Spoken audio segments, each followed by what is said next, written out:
the little like squiggly growing on its beard and on its head. It's just an awesome design overall. It's ram horns, amazing workers. This is really good. And now for Low's design, from the words of Low, the back is like that because I think the volcano back is a bit overdone. So a cave back made with different rock types and with stalagmites. It's somewhat turtle-like main bodies because Tor is the earth celestial. All those little tendril things are supposed to be feeling sensors, and all the bruises are because of how Tunefor's title as a statue was kindly, so it would help monsters even if getting hurt, though it most likely doesn't feel pain unless hit on the tendril things. And also the hands and ears were combined because it's more monster-like. Now for the actual day, I just want to be upfront here, as of writing this video and recording this part, August Look Ahead hasn't dropped yet. It might drop today as of recording. So there's a real chance new information comes out that shifts what I'm about to say. But I genuinely think I've landed on the correct window. Let's think about the gap pattern. Shadow to Crystal Islet was roughly a 5 to 6 month gap. If Poison Islet followed that same 5 to 6 month gap from Crystal, that would actually push us into November or December. And honestly, that just doesn't sit right to me. That's way too close to the holiday season. The holiday season doesn't match with Poison like at all, and Ethereal Islets, you know, I don't know, it should come that late in the year. So instead, let's look at it from a different angle. The Celestial month pattern. May is Syncopite's month for Crystal Celestial, and Crystal Islet released in May. Coincidence? No. It's a pattern. Well, August happens to be the Scarata's month, which is the Poison Celestial. So, there's a very strong connection between that, and they could release Poison Islet in August.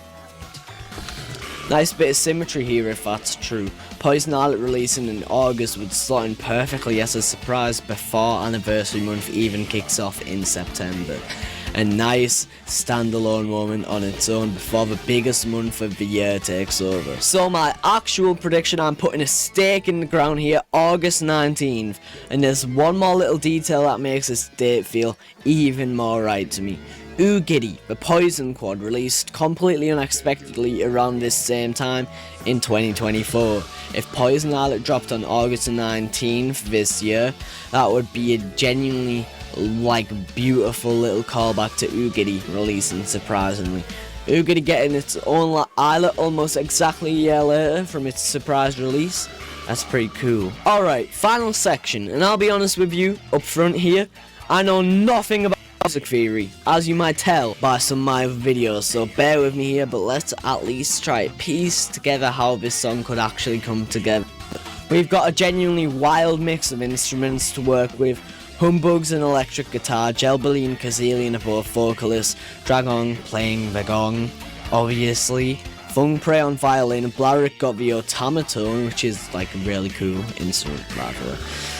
Ogle is on a, piano, Flask is on a waterphone, Piplash is on like some muted electric guitar, Exert is doing his weird burping thing, Teeter is a vocal, and then Oogiddy, according to the wiki, is cymbals, tambourine, clapping random sound effects like a gas station and splashing water. Now here's one thing I do feel confident in calling. I think Piplash and Humbug need to have a slower, more stripped back duet moment somewhere in the song, similar to Mech Islet with Oraculele. Piplash's muted electric guitar and violin blend already has this softer, more melancholic tone to it, and pairing that with Humbug's electric guitar in a quieter sound section would give the song so much more emotion than it could have, and then it comes back together with like Oogiddy and Dragon going like care. Beyond that though, I'm just speculating here. This cast is such a strange mix of instruments, and I think the final song is going to end up sounding properly unique compared to any other islet we've had so far. I'd love to hear what you guys think this could sound like down in the comments, because honestly, you'll probably come up with something better than I can. So that's everything I've got for Poison Islet. The cast Rounding off the primordials, a predicted release date of August 19th, and a song that's probably going to be one of the most weirdest and most unique combinations a game has ever had. Before we wrap up properly, I got into the MSM Curator Club. That's pretty cool. This was before the Weird Al video, and I'm recording it after the video, so yeah, I just thought I'd say again. If you're enjoying this kind of content, predictions, breakdowns, all of it, just the best way to support the channel going forward is liking and subscribing. It helps more than you'd ever think. This is the end of the Ethereal Islet Saga. Sad moment, but I'll see you all in the next video. Goodbye. У kombuči Praga